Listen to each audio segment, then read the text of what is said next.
Sir నాకు ఒకటి మిమ్మల్ని అడగాలని ఉంది. సారీ అండి, ఒక క్వశ్చన్ అడిగేస్తే తర్వాత మీరు అడగచ్చు. అల్లరి సినిమాలో మీరు ఫస్ట్ చేసిన సినిమా, నేను కూడా అప్పుడు కాలేజీకి అప్పుడే జాయిన్ అయ్యాను. అంతా నాకు ఒక చిన్న సీన్ దగ్గర ఇలా గిచ్చితే మీరు ఒక విధంగా జంప్ చేస్తారు. అసలు ఎవరైనా ఒకే అంటే ఇట్లా ఉండి స్ట్రైట్ గా జంప్ చేస్తారు, మీరు క్రాస్ గా ట్విస్ట్ చేసి జంప్ చేస్తారు. అది నాకు చాలా ఇంట్రెస్టింగ్ అనిపించింది అప్పుడు. అంటే అది మీరు చేసారే, డైరెక్టర్ గారు చెప్పారు? అది లేదండి, రవి గారు చెప్పారు. అంటే జంప్ చేస్తే నార్మల్ కాదు, నాకు మన టామ్ అండ్ జెర్రీ జంప్ చేస్తారు చూడండి, కొంచెం నాకు యానిమేటెడ్ కావాలన్నాడు. సో దానికోసం చేసిందండి. అంటే ఆయన చెప్పటం, దాని ఇన్స్ట్రక్షన్ అంతా మీ బాడీ లాంగ్వేజ్ అలాగే ఉంది, ఇప్పటికీ నాకు గుర్తు. అందుకే అందరికీ అలా గుర్తుండిపోయింది. అవునండి, memorable film for me. Carry on అండి మీరు. ఇది యాక్చువల్లీ డైరెక్టర్ కాకండి క్వశ్చన్. ఈ మూవీకి ఎడిటర్ కూడా మీరే. Actually directors make bad editors అని ఒక స్టీరియో టైప్ ఉంటుంది. బికాస్ మీరు తీసిన కట్ చేయాలి అనిపించదు, but this is a thriller, it needs a quick editing. అది ఎట్లా బ్యాలెన్స్ ఎట్లా తీసుకొచ్చారు? అందుకని ఆయన కూర్చోబెట్టాం పక్కన. ఈయన ఉంచుతానంటాడు, ఆయన తీస్తానంటాడు. సో ఇద్దరిని బ్యాలెన్స్ చేసేవాళ్ళ. ఏం లేదండి, ఒక డైరెక్టర్కి సినిమా తీసేసాక సినిమా మీద లవ్ అనేది తగ్గిపోవాలి, లవ్ని చంపేసుకోవాలి. అప్పుడే వాడు ప్రాపర్ ఎడిట్ చేయగలడు. లేదు ఈ సీన్ తీసేయాలన్నప్పుడు, లేదు భయ్య నేను ఇంత కష్టపడి తీసాను, ఇంత బాగా రాసాను, నీకు ఆ లవ్ ఉంటే నువ్వు తీలేవు ఆ సీన్ని.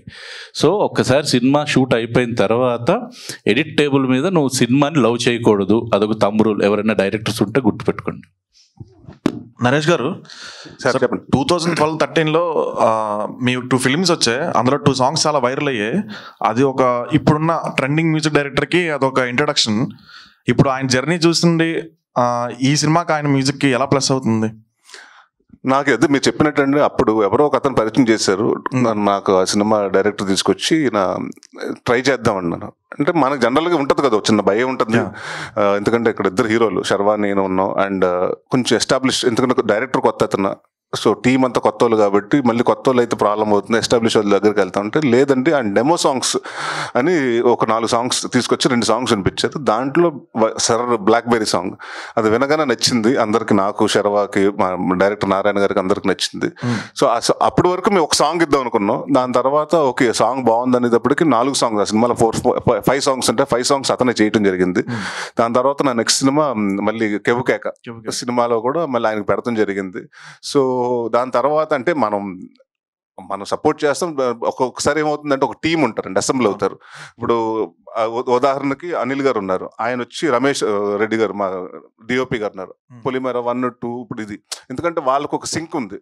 మేము ఏమనుకుంటున్నాం, వాళ్ళకి ఆల్రెడీ తెలుసు. ఒక షార్ట్ ఆల్రెడీ కూర్చొని మాట్లాడుకున్నప్పుడు ఈ షార్ట్ అయిపోయింది ఓకే అనుకుంటే ఆయన వెళ్ళిపోయి ఇంకో నెక్స్ట్ షార్ట్ పెట్టేస్తుంటాడు. జనరల్గా అయితే డైరెక్ట్ వెళ్ళి చెప్తాడు అక్కడికి వెళ్ళి పెట్టండి, ఆ లంచ్ మార్చుకోండి అని. సో వీళ్ళకి ఉన్న కమ్యూనికేషన్ అలాగా. సో దాని తర్వాత ఆయన ట్రై చేసుకుంటూ వచ్చారు. ఇక్కడ ఏమవుతుంది, success of the film entire anything. ఆ సినిమాలో మంచి సాంగ్స్గా పేరు వచ్చినాయి, కానీ సినిమా సక్సెస్ అవ్వకపోవటం వల్ల ఎక్కడో he didn't get that recognition. But అదే చెప్తాను కదా, టాలెంట్ ఉన్నవాడికి టైం వస్తుంది, కొంచెం లేట్గా వచ్చింది. అండ్ ఇప్పుడు చూడండి మెగాస్టార్ చిరంజీవి గారితో నాకు ఫస్ట్ ఈయన ఎప్పుడైతే చెప్పటే బీమ్స్తో చేద్దామంటే చేస్తాడండి. బట్ ఇప్పుడు ఆయన చిరంజీవి గారు పక్కన మాస్టర్ జాతర జరుగుతుంది, ఇన్ని పెద్ద పెద్ద సినిమాల మీద మనకు టైం అకామిడేట్ చేస్తారంటే లేదు, ఒకసారి అడిగి చూద్దాం అనుకున్నారు. అడగగానే ఈ సైడ్ లైక్ డెఫినెట్గా నేను చేస్తా అన్నాడు. సో అదే చెప్తున్నాను కదండి, ఆ మనిషి మారలేదు. అప్పుడు ఎలా ఉన్నాడు, ఇప్పుడు అదే పర్సన్, అదే బిహేవియర్, అదే లవ్ టువర్డ్స్ మీ ఉంది, అదే gratitude towards industry and towards everyone whose. అంటే బాగా నచ్చింది ఏంటంటే కొన్ని చూసి అవుతాం. పెద్ద సినిమాలు వచ్చినప్పుడు మనకి ఏంటంటే పెద్ద సినిమాలు చేద్దాం, చిన్న సినిమాలు చేయకూడదండి. ఆయన పెద్ద సినిమాలు చేస్తూ పెద్ద సినిమాలతో పాటు చిన్న సినిమాలు చాలా చేస్తున్నాడు, మనకు అనిపించట్లేదు. నాకు తెలిసి 4-5 సినిమాలు ఆయన చిన్న సినిమాలు కూడా మ్యూజిక్ చేస్తున్నాడు. సో వీ నీడ్ అంటే ఒక ఫాస్ట్గా చేసి పర్సన్ అండ్ ఒక టైం అంటే మనకు ఒక 4 రోజుల్లో సాంగ్ కావాలంటే ఇచ్చేసి పర్సన్ అది బీమ్స్. So it's a very hard worker అండి. సో హార్డ్ వర్క్ డెఫినెట్గా పెద్ద సక్సెస్ వస్తుంది. అండ్ ఐ విష్ ఇంకా మంచి సక్సెస్ రావాలి, ఇంకా పెద్ద అంటే ఇక్కడ తెలుగులో కాకుండా ఇంకా వేరే లాంగ్వేజెస్ కూడా వెళ్ళాలని నా కోరిక, స్వార్థం కూడా మా ఆవిడ కాబట్టి. ఇప్పుడు యూజువల్గా సస్పెన్స్ థ్రిల్లర్స్ అంటే తెలుగులో there are set of music directors like Sricharan Pakala or మీ ఆస్థాన మ్యూజిక్ డైరెక్టర్ జ్ఞాని ఇలా ఉంటారు కదా. అసలు how did Bheems come into your mind? లేదండి, నేను ఈ సినిమాకి ఫస్ట్ నేను అనుకున్నప్పుడు నేను జ్ఞానినే అనుకున్నాను. బట్ ప్రొడ్యూసర్ గారు వచ్చేసి లేదు కొంచెం పెద్దగా వెళ్దాము అని చెప్పేసి ఆయన కాల్. అది నాకు బీమ్స్ గారితో ఫస్ట్ నేను అనుకున్నప్పుడు నేను భయపడ్డాను కూడా. అంటే పెద్ద మ్యూజిక్ డైరెక్టర్ కదా ఇప్పుడు నాకేంటంటే నేను మ్యూజిక్లో చాలా డీటెయిలింగ్గా కూడా ఉంటాను. ఆర్ఆర్ దగ్గర ఆ సీన్కి తగ్గ ఎమోషన్కి తగ్గ మ్యూజిక్ వస్తుందా లేదా అనేసి. Okay. సో అక్కడ నేను అంత ఓపెన్గా భీమ్స్ గారు నాతో కూర్చుంటారా, మాట్లాడతారు, ఇవన్నీ చాలా చాలా ఉండేవి బ్రెయిన్లో. ఎప్పుడైతే కథ వచ్చి ఈ అన్నిటిని తుడిచేసింది అనమాట, కథ అంత బాగా ఆయనకి నచ్చింది. సో డెఫినెట్లీ ఆయన కూర్చుని ఆర్ఆర్ చేసేటప్పుడు కూడా అనిల్ గారు ఇది బాగుంటుందో లేదా, ఓకే నానితో డిస్కస్ చేస్తాడు, నానికి పంపిస్తాడు, నాని నాకు పంపిస్తాడు, మేము అట్లా డిస్కస్ చేసుకుని చాలా బాగా వచ్చింది. సో ఇప్పుడు ఈ సినిమా మీరు చూసాక పొలిమేర 3కి భీమ్స్ గారిని పెట్టుకుంటున్నారా, జ్ఞాని గారిని కంటిన్యూ చేస్తున్నారు?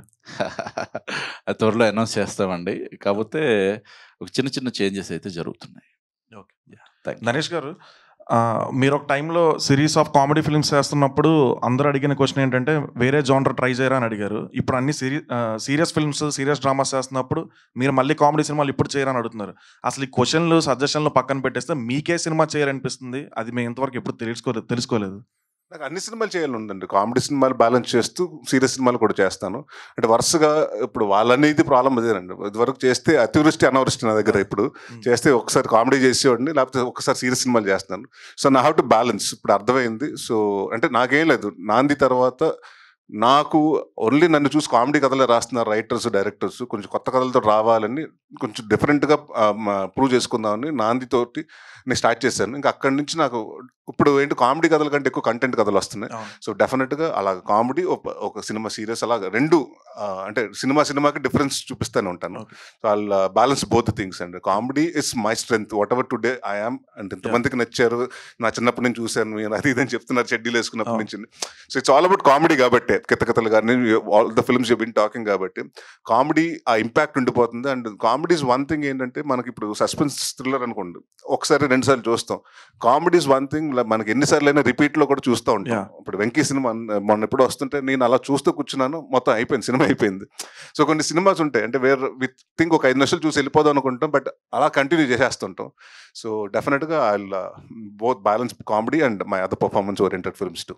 ఓకే, ఈ సినిమాకి వచ్చేసరికి నేను ఒకటి విన్నా, మీకు ట్యాగ్స్ అవి లేవని చెప్పి విన్నాను.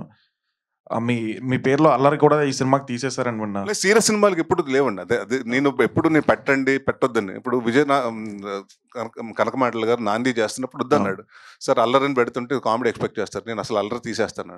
నేను నరేష్ కూడా తీసాను, అసలు పేరు ఏమైనా రోలింగ్ టైటిల్స్ చేసిన మారలేదు నాకు ఇప్పుడు అక్కడ ఎందుకు సినిమా అంతా నేనే కనిపిస్తాను, నా పేరు ఎందుకంటే నాకు అంటే. సో ఒక్కొక్క డైరెక్టర్ పర్సెప్షన్, ఎందుకంటే ఆ ట్యాగ్ ఉన్నంత వరకు అది ఎక్స్పెక్ట్ చేస్తారు, అది నేను తీసేద్దాం అని ఆయన ప్రయత్నం అండి అది. సో ఐ థింక్ దాని తర్వాత కొన్ని సినిమాలకు వేసారు, కొన్ని సినిమాలకు వేయలేదు. ఈ సినిమా కూడా వేయలేదు. సో అది నన్ను కదా ఆయన అడగాలి ఎందుకు వేయలేదని. ఎందుకు వేయలేదు సార్, నన్ను ఎందుకు అల్లరి ఎందుకు వేయలేదు చెప్పండి, నాకు కూడా చెప్పకుండా.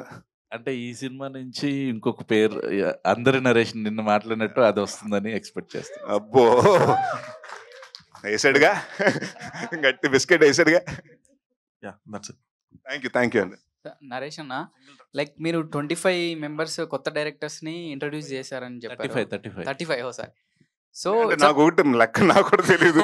నన్ను విజయ్ అన్నాడు, మరి ఆయన లెక్క వేసాడు తెలియదు. నేను అంటే I work with lot of young directors and new directors. Number యాక్చువల్గా hats off for that. Thank you. అంటే మీ ఫాదర్ కూడా లెజెండరీ డైరెక్టర్. ఆయన ఇప్పుడున్న టాప్ డైరెక్టర్స్ అందరూ ఆయన రైటింగ్, ఆయన మూవీస్ చూసి ఇన్స్పైర్ అయ్యి ఇప్పుడు డైరెక్ట్ అయ్యి టాప్ పొజిషన్స్ లో ఉన్నారు. సో మీరు ఫ్యూచర్ లో డైరెక్షన్ చేసే స్కోప్ ఏమైనా ఉందా?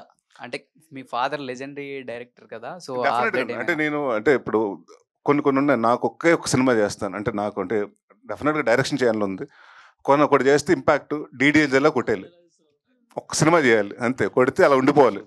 సో అలాంటి ఒక సినిమా కథ రాసుకుంటున్నాం. అండ్ లాస్ట్ ఇయర్ రాసిన కథ ఈ సంవత్సరం నచ్చట్లేదు, ఈ సంవత్సరం రాసుకునే కథ నెక్స్ట్ ఇయర్ నచ్చదు. సో మారుతూ ఉంటాయి కాబట్టి డెఫినెట్గా వన్ డే ఒకసారి, అంటే నేను ఇప్పుడు ఎస్పెషల్లీ ఓన్లీ యాక్టింగ్ మీద కాన్సన్ట్రేట్ చేస్తున్నాను. సో వన్స్ అంటే నాకు ఒక కథ దొరికి నేను టైం తీసుకుని, ఎందుకంటే డైరెక్షన్ చేయాలంటే ఆల్మోస్ట్ ఒక 8 to 9 months to 1 year వెళ్ళిపోతుంది. సో నాకున్న కమిట్మెంట్స్ని ముందు ఆనర్ చేయాలి. ఇవన్నీ అయిపోయిన తర్వాత definitely one day direct film. ఏ జోనర్ లో ఉండొచ్చు? లవ్ స్టోరీ ఉంటుంది. సూపర్ సార్ ఇది. And Kamakshi garu, lot of respect అండి. అంటే మీ స్పీచ్ విన్న తర్వాత, and be like you, you will get more respect and more movies. Thank you so much.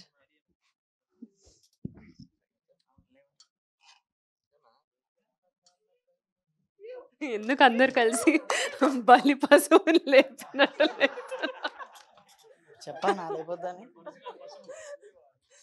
Anil గారు, హాయ్ అండి.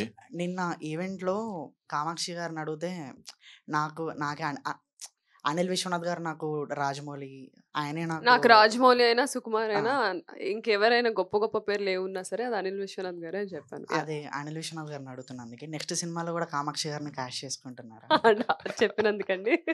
నెక్స్ట్ సినిమా ఎలాగో పొలిమేర 3 అందులో అమ్మాయి ఉంది. అంటే సీక్వెల్ గురించి కాదు, అంటే అదే చేస్తున్నాను నెక్స్ట్, దాని తర్వాత ఇంకా ప్లాన్ అవ్వలేదు. యాక్చువల్లీ ఒక విషయం చెప్పాల్సింది ఏంటంటే he is very selfish when it comes to his actors. నేను ఇప్పుడు 5 years నుంచి మా జర్నీ ఉంది రైటింగ్లో, డైరెక్షన్లో, వాట్ ఎవర్, పొలిమేర 1, 2. అయినా ఆయన మళ్ళీ నెక్స్ట్ ఫిల్మ్కి క్యారెక్టర్లో ఫిట్ అవుతున్నారా లేదా అని ఆడిషన్ చేసుకొని ఆయన సెలెక్ట్ చేసుకుంటారు. ఫిట్ అవ్వలేదంటే ఆడిషన్ చేశాను అమ్మాయికి, ఆడిషన్ చేసి నాకు ఆరాధన కనబడుతుంది అనుకున్నప్పుడే నేను ప్రొడ్యూసర్స్ గారికి చెప్పి నానితో డిస్కస్ చేసి ఫోటోషూట్ చేసి అప్పుడు వెళ్ళాము. అంటే తను నాకు తెలుసు కదా, లేకపోతే నా ఫ్రెండ్ కదా అని చెప్పేసి అట్లా ఏ క్యారెక్టర్ అయినా కానీ నాకు ఇంపార్టెంట్ పైవటల్ రోల్ ఉన్నప్పుడు definitely I will do audition. అప్పుడే నాకు బ్రెయిన్లో ఇంకొంచెం క్లారిటీ వస్తుంది. సో అలాగే చేస్తాను నేను. హీరో గారు అండ్లర్ నరేష్ గారు, కొంచెం గట్టిగా మాట్లాడబోయ్యా. Okay, big fan of you అన్న. Thank you. చిన్నప్పటి నుంచి సినిమాలు చూస్తూ, అంటే చెప్పిన డైలాగ్ అందరు చెప్పేశారు అనుకో, బట్ వాళ్ళు ముందు చెప్పారు వాళ్ళంతా. చెప్పండి అమ్మా. సో చాలా ఎర్లీగా స్టార్ట్ చేశారు career, back to back films, shoots. ఈ ప్రొఫెషనల్ లైఫ్లో పర్సనల్ లైఫ్ని ఎంజాయ్మెంట్ అనే ఏమైనా మిస్ అయ్యారా మీరు? చాలా మిస్ అయ్యాను. మా రిలేటివ్స్ చాలా మందిని తిట్టుకున్నారు.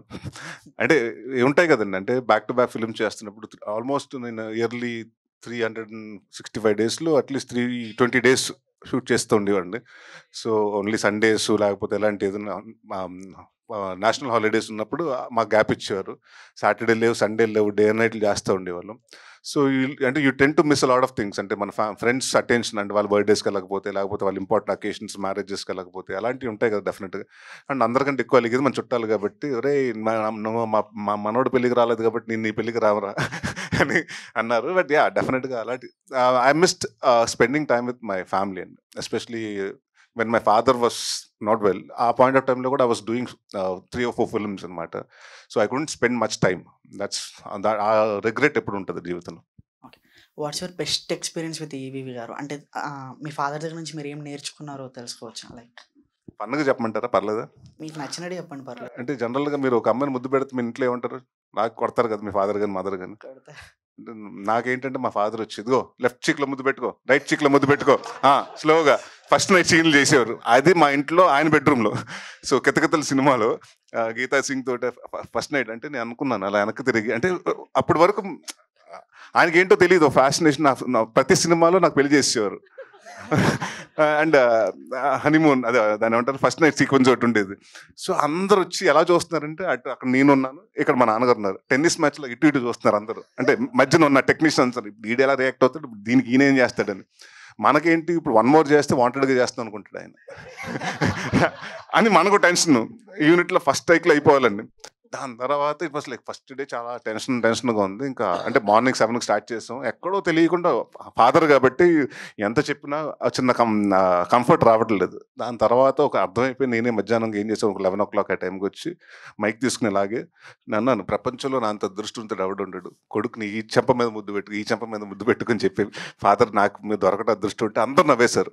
సో ఆయన కూడా కొంచెం ఈజీ అయిపోయారు, ఎందుకంటే ఆయనకు కూడా కొడుకుని డైరెక్ట్ చేయాలి, ఇబ్బందిగా ఉంది, అందరూ చూస్తున్నారు. సో ఇద్దరు కాన్షియస్గా ఉన్నాం. ఆ కాన్షియస్ ఇంకా ఆ రోజు తర్వాత బ్రేక్ అయిపోయింది. దాని తర్వాత అంటే ఆయనతో సినిమాలు అంటే చాలా అంటే రొమాన్స్ పార్ట్ తక్కువ ఉంటుంది. మా సినిమాలు జనరల్ కామెడీ సినిమాలు తక్కువ ఉంటుంది. ఒక పండగలాగా ఉండేది. ఒక 45 మంది ఆర్టిస్టులు, 45 మంది ఆర్టిస్టులు ఉండేవారు. సో అదేంటో ఒక తిరునాళ్ళలాగా అందరు బ్రేక్ టైంకి వచ్చేటప్పుడు ఒక పెద్ద బఫేలాగా పెట్టేసుకుని అందరు కూర్చుని, it was so much fun working with my dad and the entire team.